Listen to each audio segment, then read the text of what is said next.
اللہ تعالیٰ کے محبوب کے نواسے حضرت امام حسین رضی اللہ تعالیٰ عنہ، آپ نے دین اسلام کی خاطر جو قربانی دی، شاید ہی کسی نے اسلام کی خاطر اتنی بڑی قربانی دی ہو۔ حضرت امام حسین رضی اللہ تعالیٰ عنہ، آپ نے قرآن پاک کی سربلندی کے لیے، اپنے نانا کے دین کی سربلندی کے لیے، اپنے نانا کے دین کے علم کو بلند رکھنے کے لیے کربلا کے میدان میں نہ صرف اپنے زبان کے ساتھ بلکہ اپنی جانوں کے ساتھ یہ ثابت کیا کہ اگر دین اسلام کی طرف کوئی شخص میلی آنکھ اٹھا کر دیکھے گا تو حضرت امام حسین رضی اللہ تعالیٰ عنہ ایسے شخص کے سامنے علم جہاد بلند کریں گے اور اس شخص کو یہ بتائیں گے کہ ابھی تک میرے نانا کے دین کے حبدار موجود ہیں، ابھی تک میرے نانا کے دین کے ساتھ محبت کرنے والے موجود ہیں۔ اور آپ نے اس محبت کا جو ثبوت تھا، جو آپ کو اپنے نانا کے ساتھ تھی اور جو آپ کے نانا کو آپ کے ساتھ تھی، آپ نے اس محبت کا ثبوت ایسے انداز میں دیا کہ شاید نہ آپ سے پہلے اور نہ آپ کے بعد ایسی محبت کا کوئی ثبوت پیش کر سکا۔ اور وہ محبت کیا تھی؟ وہ محبت کیا تھی؟ حضرت اسامہ بن زید رضی اللہ تعالیٰ عنہ، آپ روایت فرماتے ہیں کہ آقا کریم صلی اللہ علیہ وآلہ وسلم نے ارشاد فرمایا، اللہم انی احبہما فاحبہما واحب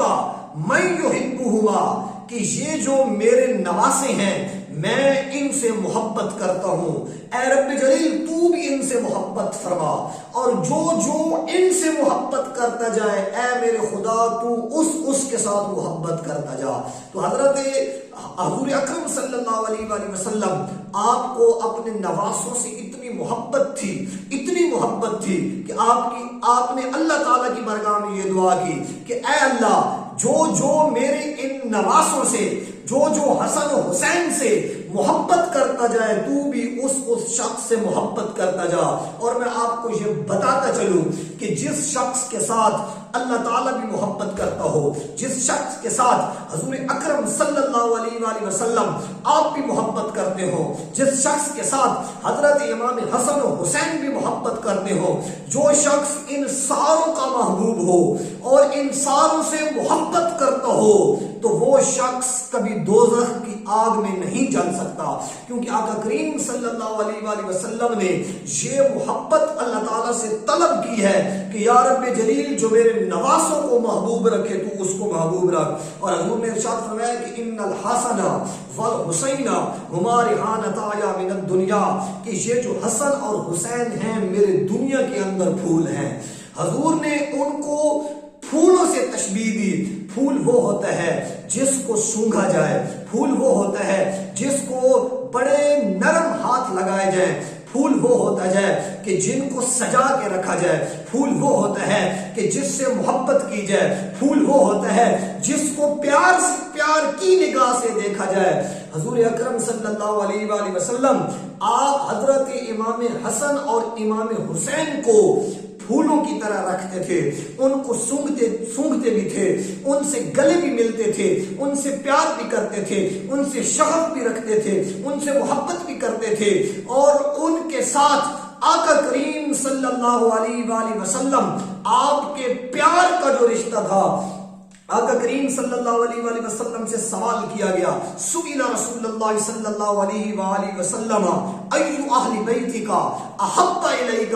کہ اے اللہ کے نبی یہ فرما دیجئے کہ اہل بیت میں سے سب سے زیادہ آپ کو کون محبوب ہے؟ تو اللہ تعالیٰ کے محبوب نے ارشاد فرمایا کہ الحسن والحسین، کہ اہل بیت میں مجھے سب سے زیادہ جو پسند ہے وہ حضرت امام حسن اور حضرت امام حسین کی ذات ہے۔ آقا کریم صلی اللہ علیہ وآلہ وسلم، آپ نے ارشاد فرمایا کہ الحسن والحسین سیدا شباب اہل الجنت، ہر شخص اپنی کوشش کے ساتھ نمازیں پڑھ کے، روزے رکھ کے، دین کے ساتھ وفاداری کر کے، دین کے ساتھ وابستگی اختیار کر کے، دین کے اندر داخل ہو کے، صبح و شام کی کوشش کر کے، راتوں کو جاگ کر تہجدیں پڑھ کے قرآن مجید کی تلاوتیں کر کے تب کہیں جنت کا مستحق ہوتا ہے۔ میرے محبوب کے نواسوں کی شان دیکھیے، حضور نے ارشاد فرمایا کہ الحسن والحسین سیدا شباب اہل الجنت، کہ میرے حسن اور حسین جو ہیں یہ جنتی نوجوانوں کے سردار ہوں گے۔ صرف جنتی نہیں بلکہ جنتی نوجوانوں کے سردار ہوں گے۔ تو اللہ اللہ، کیسی شان ہے اللہ کے محبوب کے نواسوں کی، کیسا مقام ہے اللہ کے محبوب کے نواسوں کا، کیسی عظمت ہے اللہ تعالیٰ کے محبوب کے نواسوں کی۔ ہم تو یہ دعا کرتے ہیں کہ اللہ تعالیٰ ہمیں دنیا میں بھی ان کی محبت کے ساتھ رکھے، جب ہمارے اوپر وقت موت آئے تو تب بھی ہم ان کی محبت میں گرفتار ہوں، جب ہم قبر میں جائیں ان کی محبت ساتھ لے کے جائیں، جب ہم حشر میں اٹھیں تو ان کی محبت لے کے اٹھیں، جب ہم میزان سے گزریں تو ان کی محبت ہمارے ساتھ ہو، جب پل صراط پہ جائیں تو ان کی محبت ہمارے ساتھ ہو، جب ہم جنت کی طرف جائیں تو ان کی محبت ہمارے ساتھ ہو۔ ہمارا جینا بھی ان کی محبت ہے، ہمارا مرنا بھی ان کی محبت